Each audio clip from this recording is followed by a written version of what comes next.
అండి ఇదేంటో తెలుసా? రాగి అంబలండి.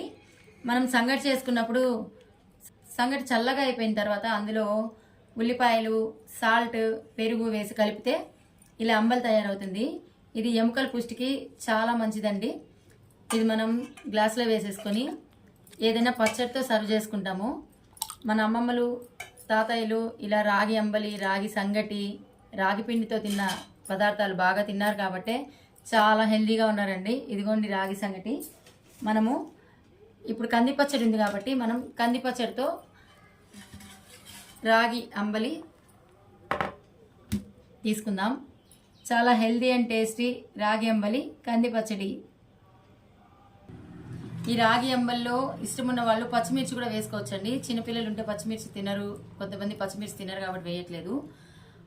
మనము సమ్మర్లో కూడా ఇది చాలా బాగా చలువ చేస్తుందండి.